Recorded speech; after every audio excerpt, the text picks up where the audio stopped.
So this job definitely found me. I was not out looking for it. I'm exhausted. Pet peeve. Pet peeve.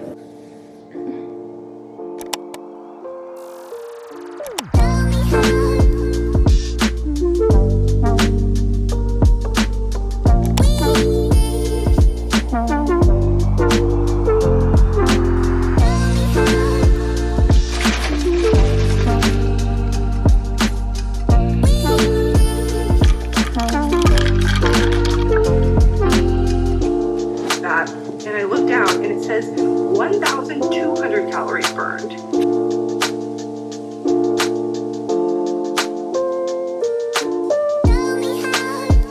Less than 10 minutes, like, okay. Hopefully she stays like this, but we'll see.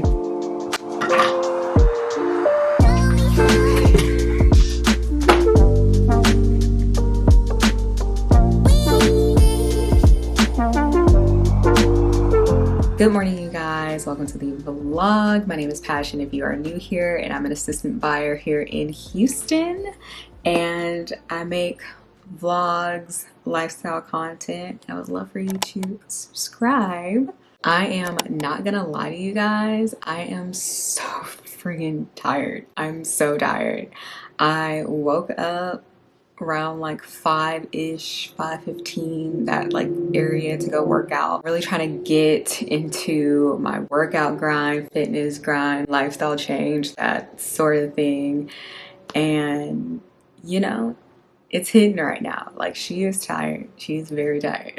We are well into our work day. It's about 11:30 right now, and today actually was not as bad as I thought it was going to be because we're just coming off of Memorial Day.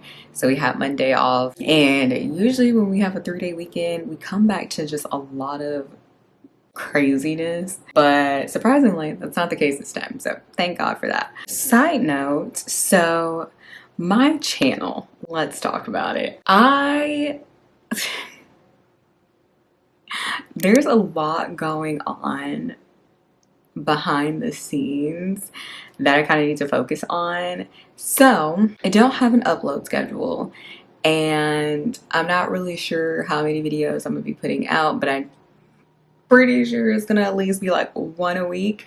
I'm just not sure which days. So make sure you hit the bell down below so you get notifications to your phone whenever I do post, because I don't have a schedule and life is just kind of taking over right now. I actually haven't been like feeling the best mentally, just kind of dealing with, you know, a little bit of like depression and all of that. And so I'm just now getting back into the groove of things, feeling more like myself. That's kind of like what is going on behind the scenes, along with some other things, but yeah. So pivoting just a little, there's not too much going on at work today. I do have some POs that I need to send, and that's basically whenever someone sends me an email and is like, hey, we need this to be ordered, I just go ahead and send the POs. And I usually do my POs all at the same time just because I'm in like a flow. So I usually wait until I have like a good chunk, because no one's really expecting me to get the PO sent out like immediately unless they send me a Skype or call me and they're like, hey, you know, I sent you this, can you get it out at this time? Otherwise it just gets done typically that same day. If a PO is sent like late in the day, then it might be pushed to the next day depending on what all is going on in my inbox. But I have those to do. I have some stuff that I need to send over to our quality team. I also have some dates I need to update, and that's basically just for our customers so they know like what's coming in, when it's coming in, that sort of thing. Especially if they like have the item on order. So I need to do that. I have some PO confirmations to do, which those are basically just whenever I do send out those POs, usually I'll get like a document back and I just have to check that against what we have in our system, make sure like the right item is on there, the right pricing and all that sort of stuff. Just make sure like everyone's on the same page. So that is, I really need to do that because I have a lot of those to do. Looks like we also have some product coming in that I need to alert the warehouse about, some ETAs that I need to give to our customer service team. So that pretty much is a typical day for me. Updating dates, I usually do that about twice a week, I think. 2 to 3 times a week, I'll update dates. So that's one thing. Also, alerting the warehouse about product that's coming in so they are aware. I pretty much do that daily. And PO confirmations, those get done. I usually save those as well to do in like a group because, again, once you get in a rhythm of things, it's way easier to do it that way than to just do it as they come in and do like 1 here, 3 there, 4 there, that sort of thing. It's a typical day. There's no special projects going on right now, which thank goodness, because when a special project comes in, it just kind of throws everything out of whack. And I'm like, hold up, what is going on? I need to reprioritize some things because this is not fitting my schedule. So that's basically today's to-do list.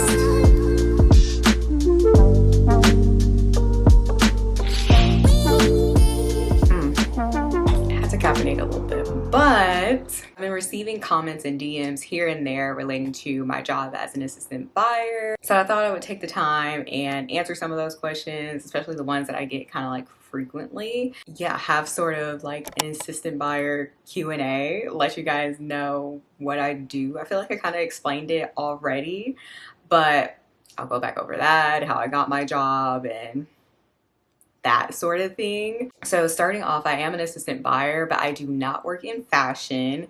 I think a lot of people, that's like the first thing that comes to mind when you say you're a buyer. They're like, oh, fashion, but I guess like fashion buyer.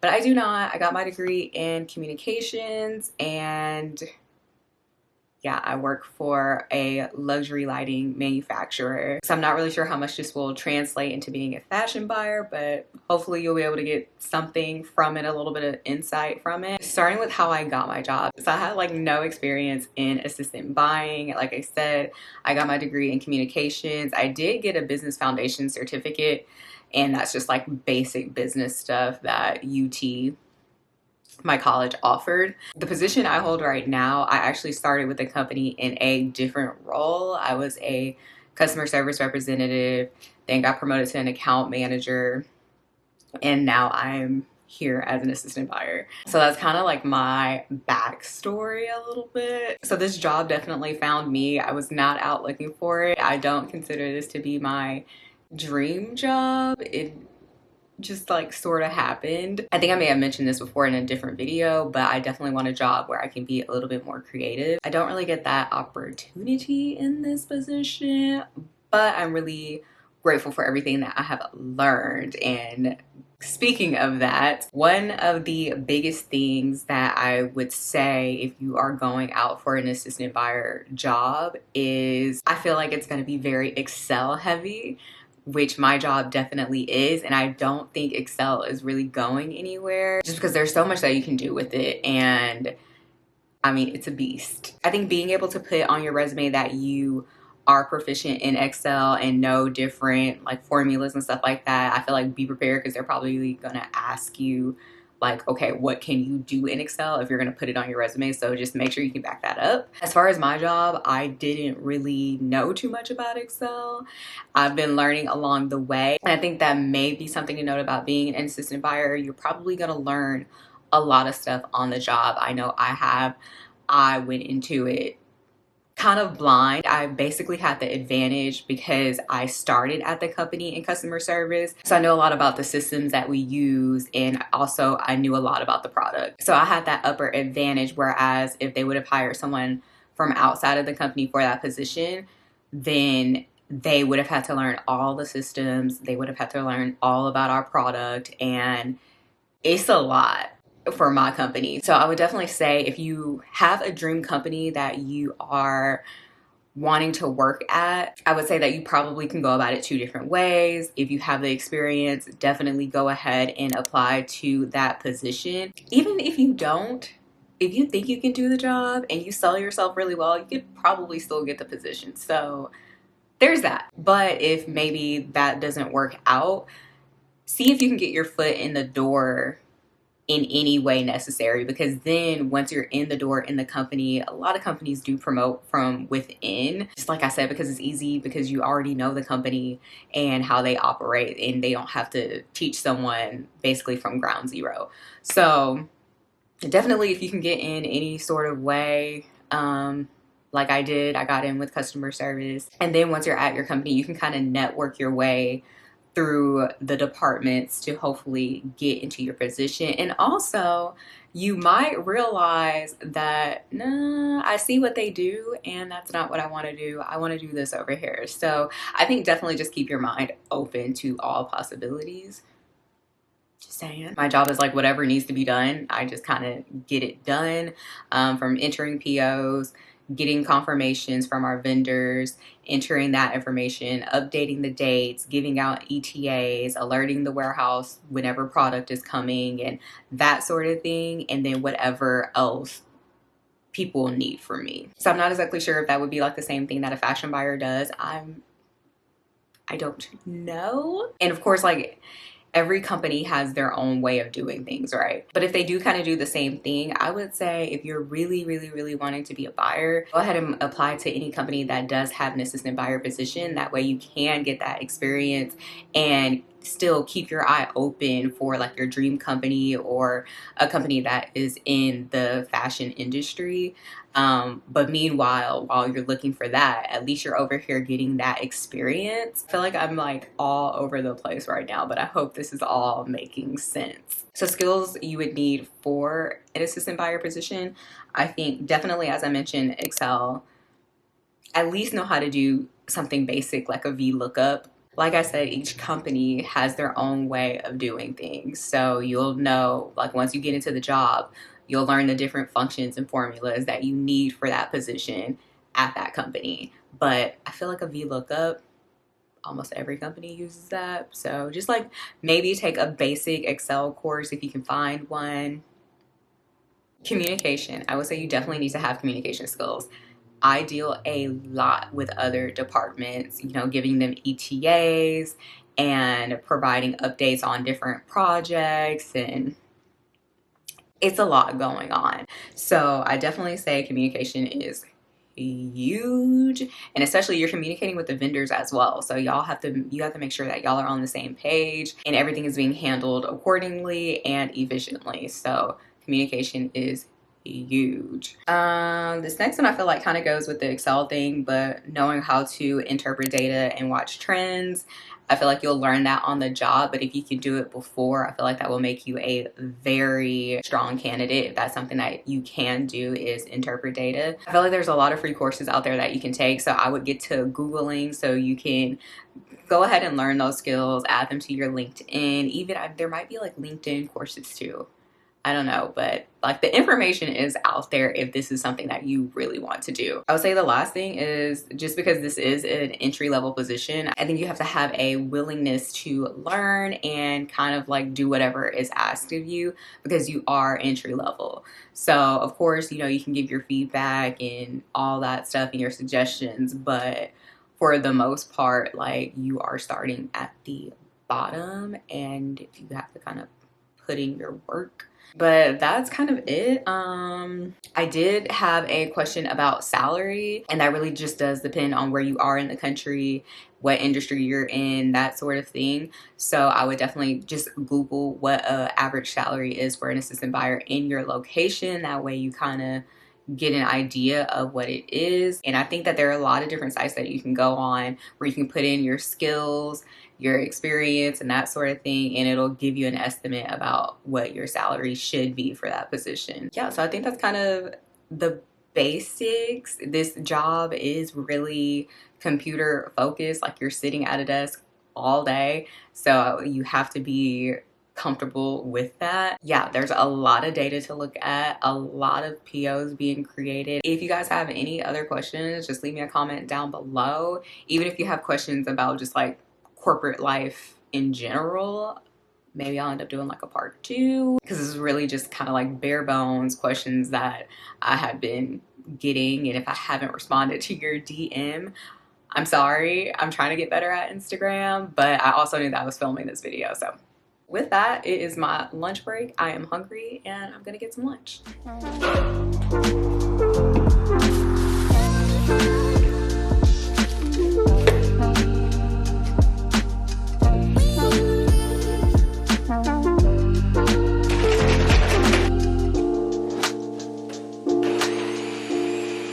I am so tired, and I'm sorry the dryer is going right now, so you can probably hear it, but I am exhausted. I want nothing more than to just curl up in bed, get under the covers, and go to sleep.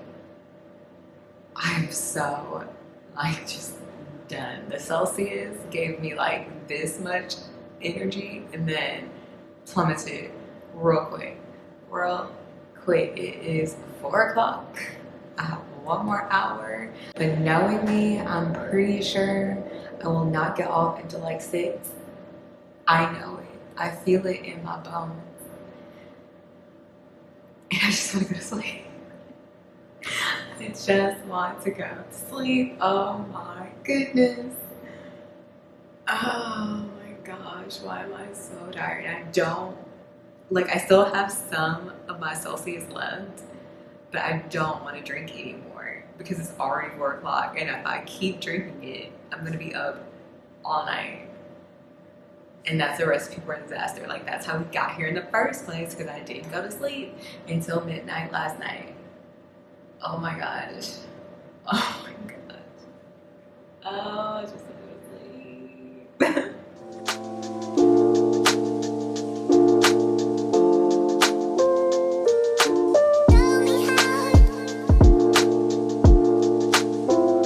I think there's like nothing worse than when someone sends you something at the end of the day, like it's 4 o'clock right now, and you're trying to finish up everything else, and they're like, oh, I need this taken care of today. And it's just like, but it's 4 o'clock, you know?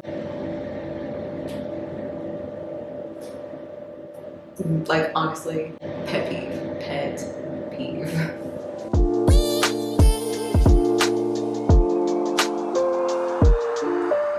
I feel like this is the issue with having 3-day weekends. You come back and it's just like, I feel like I almost forgot how to work. It just feels unnatural to me. Oh my God.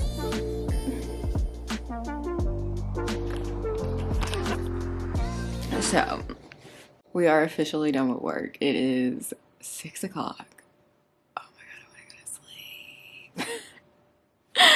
I'm so glad to be done though, but I think I'm about to figure out what to do for dinner, and I think I'm gonna wrap up the vlog here. Thank you guys so much for coming along. Also, I don't think I have mentioned this, but I think we're gonna start going back into the office maybe this month. So that's definitely going to be an adjustment, and I'm definitely going to bring you guys along and tell you guys my thoughts and feelings and all that stuff about it, because it's just like so bizarre. It's been over a year us working at home, and then it's like all of a sudden going back into the office. I just, like, how do you even work in that environment anymore, you know? So that is probably coming soon. I don't have an official date, but that's just what has been told to me. But thank you guys so much for coming along. I hope you guys enjoyed, you know, learning a little bit more about what I do as an assistant buyer, and hopefully you got something from the little like Q&A info session thing. And also, do not forget to leave any questions you have for me down below in the comments. Also, if you like this video, make sure to give it a thumbs up and turn on your notifications, because I am posting very sporadically these days. So I think that just about covers it. I think so. I'll see you guys in my next video. Bye.